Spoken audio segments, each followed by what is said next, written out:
पहले हमने क्या देखा था, मैनेजमेंट का डेफिनेशन देखा था। मैनेजमेंट के डेफिनेशन में क्या देखा था हमने, management can be defined as process of getting work done from others with the aim of achieving predetermined goal efficiently and effectively. हमने इफिशिएंटली का मतलब देखा था कि रिसोर्सेज वेस्ट नहीं होने चाहिए थे, और इफेक्टिवली का मतलब टारगेट टाइम पर अचीव हो जाना चाहिए। उसके बाद हमने देखा था कैरेक्टरिस्टिक्स ऑफ मैनेजमेंट क्या होता है, तो हमने देखा था management is goal oriented, management is a dynamic process, management is a continuous activity, management is multi dimensional, management is intangible force. इस तरीके की हमने बात की थी। इसमें बात की थी कैरेक्टरिस्टिक्स ऑफ मैनेजमेंट में, ठीक है। अब हम आज आगे चलेंगे, तो पार्ट 2 में आते हैं।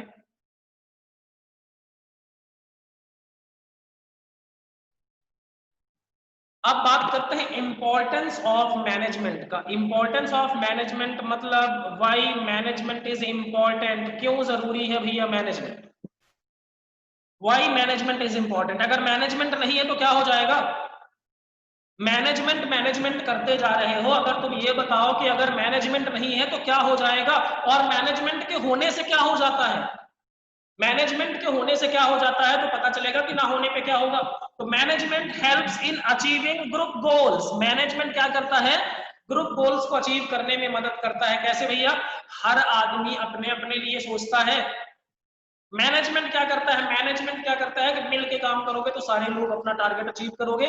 जब कंपनी का टारगेट अचीव होगा तभी तुम्हारा टारगेट भी अचीव होगा, कंपनी का टारगेट अचीव नहीं होगा तुम्हारा टारगेट अचीव नहीं होगा। अच्छा मैनेजमेंट वही है जो ऑर्गेनाइजेशन के गोल को अचीव कराने में हेल्प करे।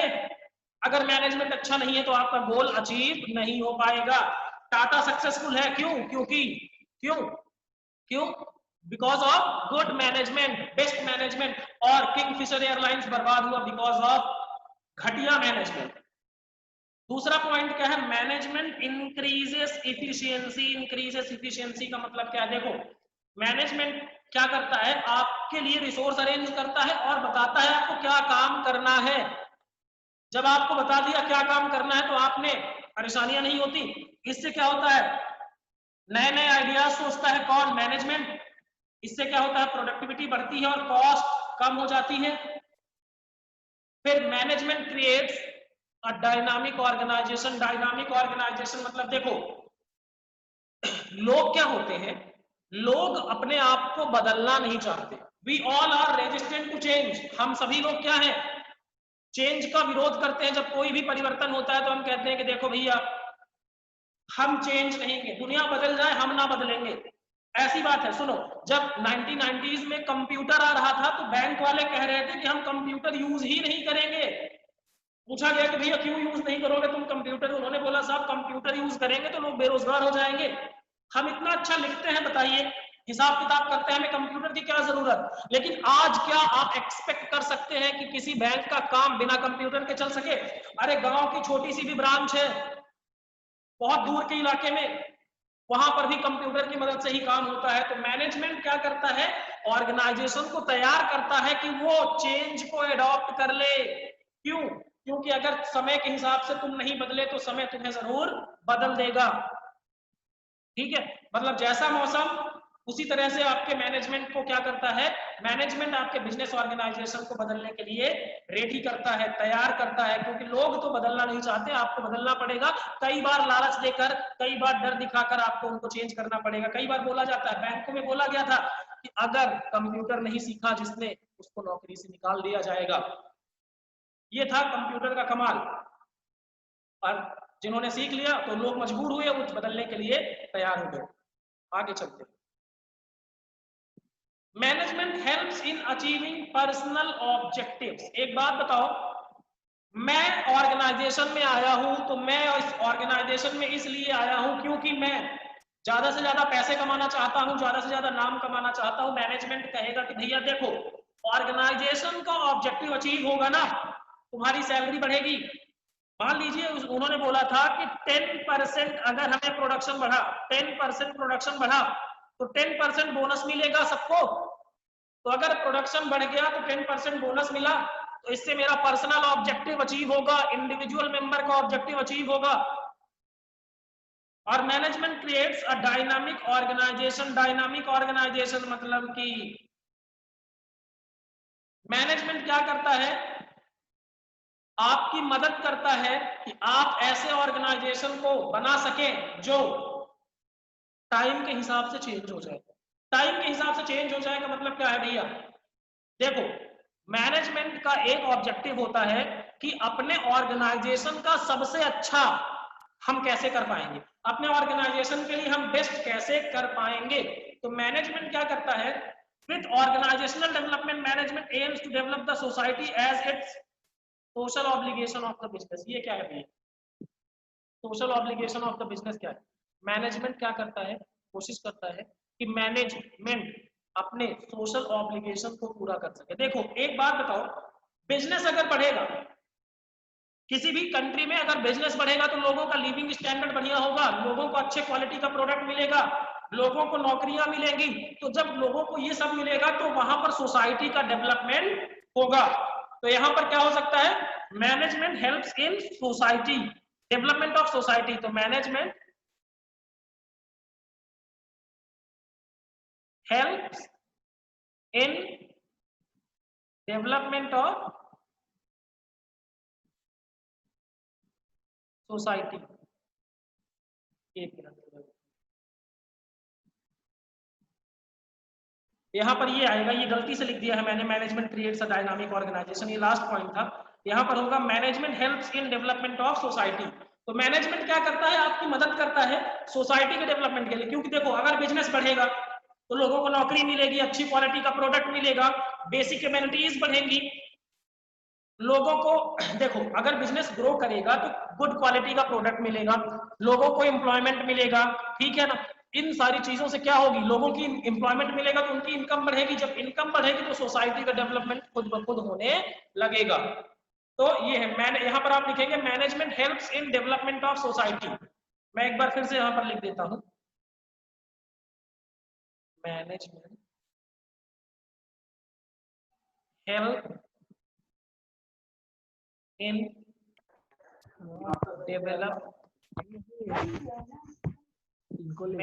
ऑफ पापा को सोसाइटी। ठीक है, सामान है उनका।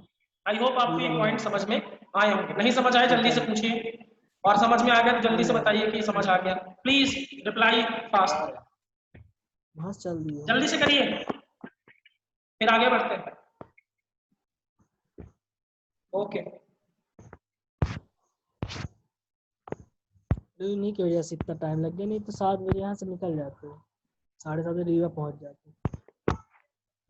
हाँ कभी ओके ठीक है, सो आगे बढ़ते हैं। हाँ रही दे।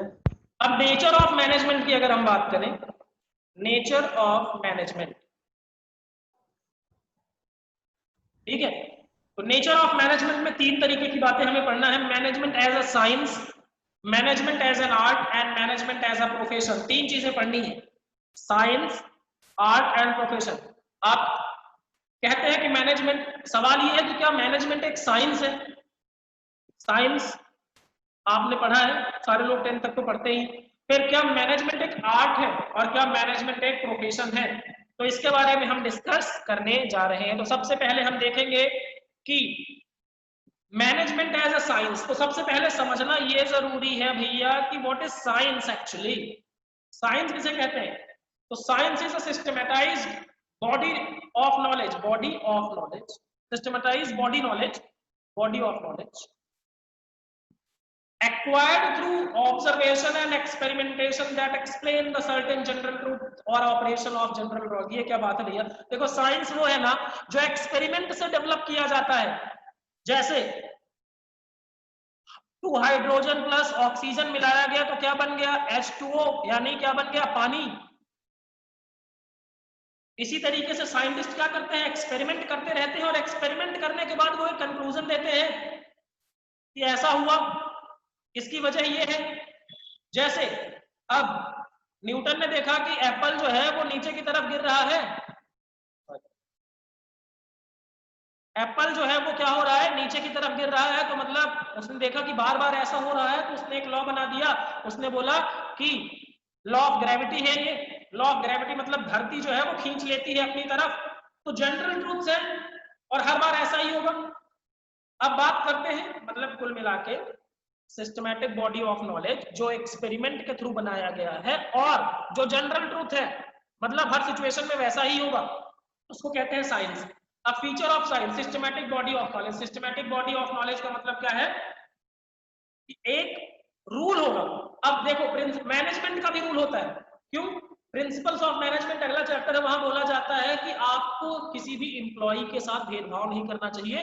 प्रिंसिपल ऑफ इक्विटी कहता है कि अगर आप एम्प्लॉयज के साथ भेदभाव करेंगे तो दिक्कत होगी। तो अगर एम्प्लॉयज के साथ भेदभाव होगा तो वो मिलजुल कर काम नहीं करेंगे, और मिलजुल कर काम नहीं करेंगे तो दिक्कत होगी। तो ये हो गया। तो ये फीचर मैनेजमेंट में अवेलेबल है, मतलब management is also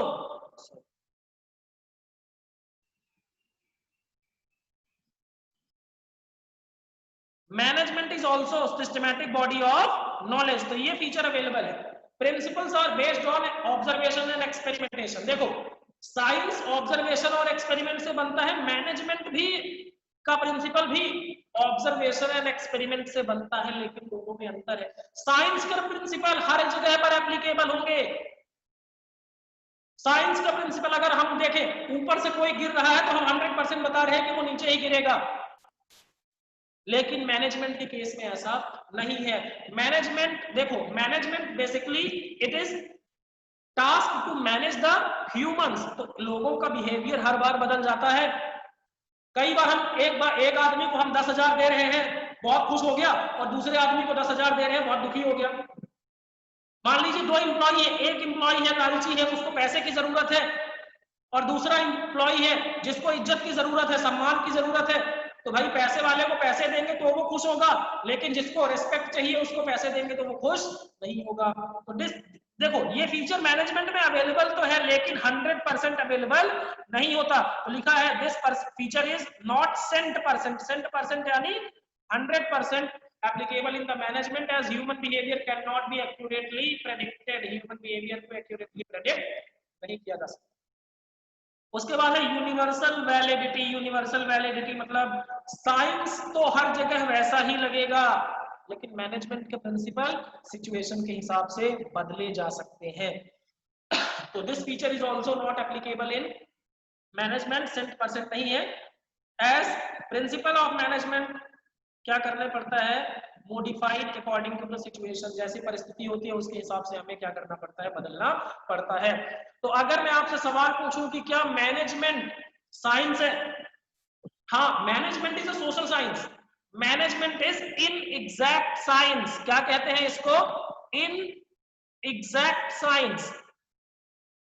management is not pure science. ध्यान रखना, एग्जाम में अगर मल्टीपल चॉइस क्वेश्चन में पूछा जाता है तो management is not pure science. Pure science मतलब it is not like physics और केमिस्ट्री।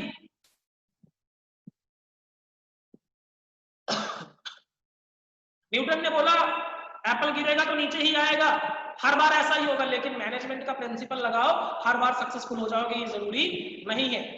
तो ये इनएग्जैक्ट साइंस है, it is not pure science. ठीक है,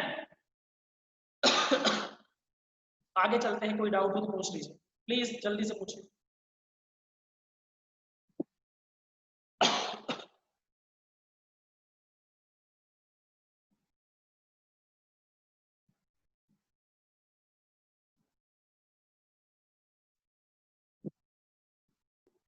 okay,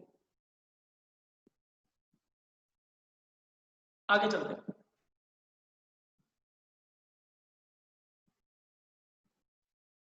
management as an art. Art क्या है भैया? देखो, आर्ट का मतलब होता है स्किल, कला। हिंदी में इसको क्या कहते हैं? हिंदी में इसको कहते हैं कला। क्या कहते हैं? कला। जैसे मान लो आपको बाइक के बारे में पता है कि पहले आपको, मान लीजिए आपका किक वाली बाइक है, तो पहले किक लगाना है, फिर उसको एक्सेलरेट करना है, फिर क्लच प्रेस करना है, और उसके बाद फिर चलाना है। ये तो हो गया साइंस, ये नॉलेज हो गया कि ऐसा करेंगे तो चलने लगेगी। लेकिन लेकिन लेकिन लेकिन लेकिन उसको किस तरीके से इस्तेमाल करना है, एक्चुअल में प्रैक्टिकली किस तरीके से अप्लाई करना है, वो कहलाता है आर्ट। वो कहलाता है क्या? आर्ट कहलाता है। तो art refers to the skilful and personal application. Personal application मतलब हर आदमी अपने हिसाब से काम करेगा। Of systematic knowledge to bring desired result. जो नॉलेज है उसका पर्सनल एप्लीकेशन। पर्सनल एप्लीकेशन मतलब हर आदमी अपने हिसाब से काम करेगा और अपनी स्किल के हिसाब से काम करेगा, जिससे वो अपने रिजल्ट को अचीव कर सके। सॉरी, तो ये कहलाएगा आपका आर्ट। तो फीचर्स ऑफ आर्ट क्या है? Existence of theoretical knowledge. Existence of theoretical knowledge मतलब देखो, मान लीजिए आपको गाना गाना है, तो गाना गाने के लिए भी आपको लिटरेचर मिल जाएगा। आपको बाइक चलाना है तो उसके लिए भी आपको लिटरेचर मिल जाएगा, थ्योरी मिल जाएगी। उसके अलावा आपको क्रिकेट खेलना है, उसके लिए भी आपको थ्योरी मिल जाएगी। मतलब हर चीज के बारे में मिल जाता है लिखा हुआ। इसी तरह से प्रिंसिपल्स ऑफ मैनेजमेंट के बारे में भी लिखा हुआ मिल जाएगा।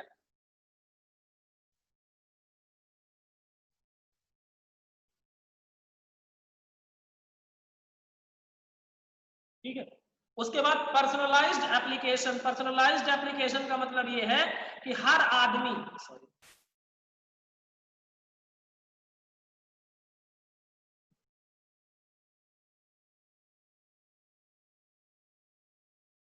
हर आदमी नॉलेज को अपने हिसाब से यूज करेगा। एक बात समझ लो, बैटिंग सबको करना आता है, लेकिन सबके बैटिंग करने का तरीका अलग होता है। डांस में सिखाने वाला टीचर एक ही होता है, लेकिन सबके डांस करने का तरीका अलग अलग होता है। मतलब नॉलेज सेम है, फिर भी उसको एप्लीकेशन, उसको अप्लाई अलग अलग तरीके से किया जाएगा। सब अपने अपने हिसाब से करेंगे। तो art is personalized application as everyone applies theoretical knowledge in his own way.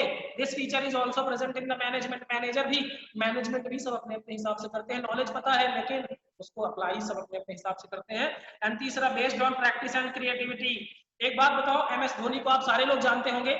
जब एम एस धोनी 2005 में उन्होंने क्या किया, डेब्यू किया इन 2005, तो वो इतने ग्रेट विकेट कीपर नहीं थे, लेकिन बाई प्रैक्टिस, बाई क्रिएटिविटी वो क्या हुए, एक बहुत बड़े विकेट कीपर। शायद दुनिया में इस टाइम पे उनसे अच्छा विकेट कीपर कोई भी नहीं है। तो इसी तरीके से मैनेजर जब आता है तो वो शुरू से ही महान मैनेजर नहीं होता, वो प्रैक्टिस से क्या होता है, मैनेजमेंट में उसकी स्किल में सुधार आता है। तो ये क्या है, ये भी फीचर क्या होता है, मैनेजमेंट में एप्लीकेबल है। तो हम कह सकते हैं कि मैनेजमेंट इज एन आर्ट। ध्यान रखना, management is an art and science. Science pure science नहीं है, शुद्ध विज्ञान नहीं है, इनएग्जैक्ट साइंस है, अपूर्ण विज्ञान है। और मैनेजमेंट इज आर्ट। क्यों?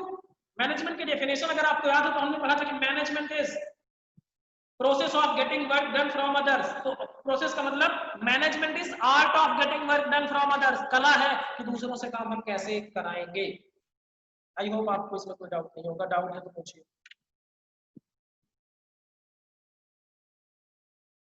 डाउट है तो पूछिए जल्दी से, नहीं डाउट है तो जल्दी लिखिए।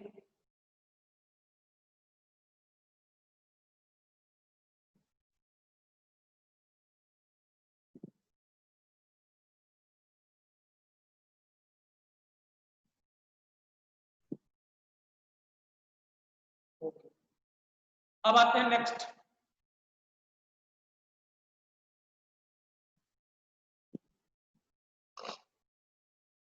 Management as profession. Management as profession की बात कर लेते हैं। आपने 11th में पढ़ा होगा कि व्हाट इज प्रोफेशन। देखो, profession refers to an occupation backed by specialized knowledge and in which and training and in which entry is restricted। ये क्या बात है? एक मिनट में इसका कलर चेंज कर दूं।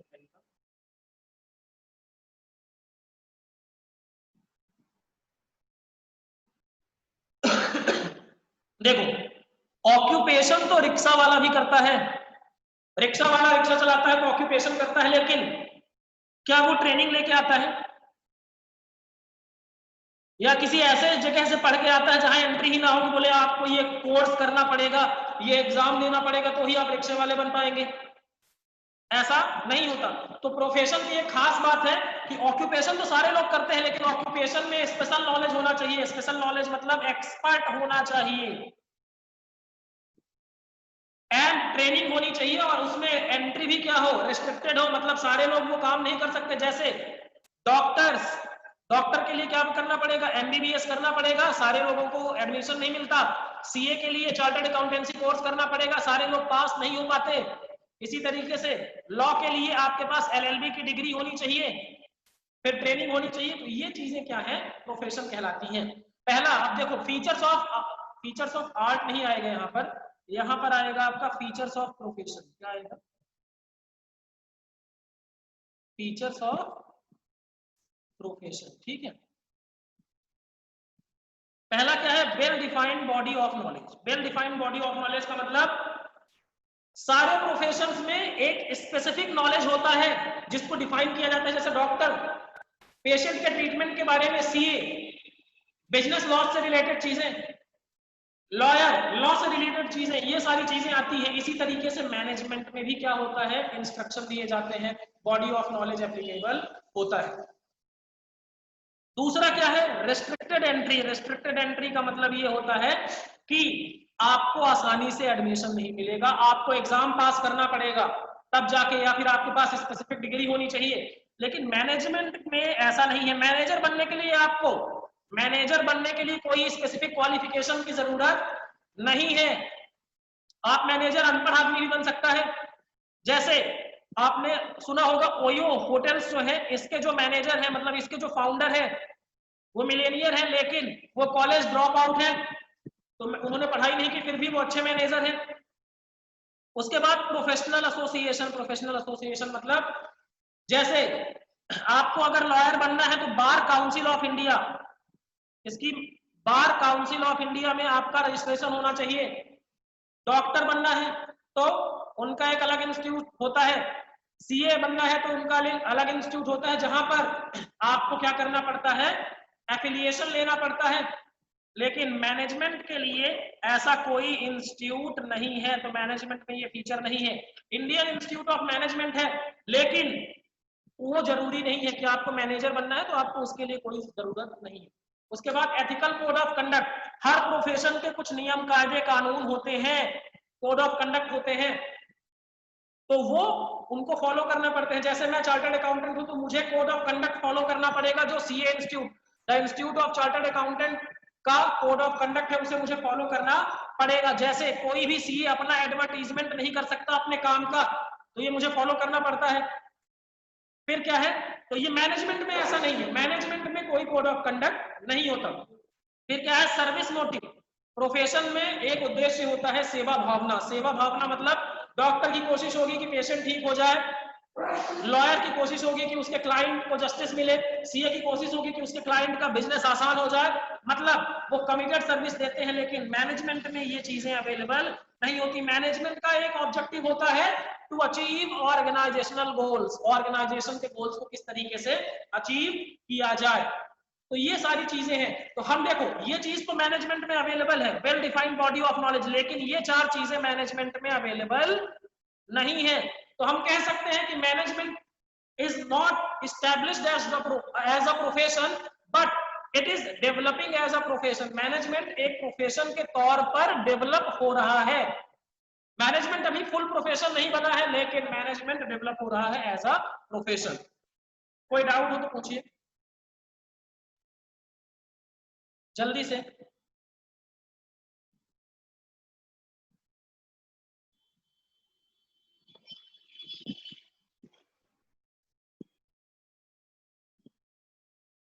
जल्दी से कोई भी डाउट हो तो पूछिए।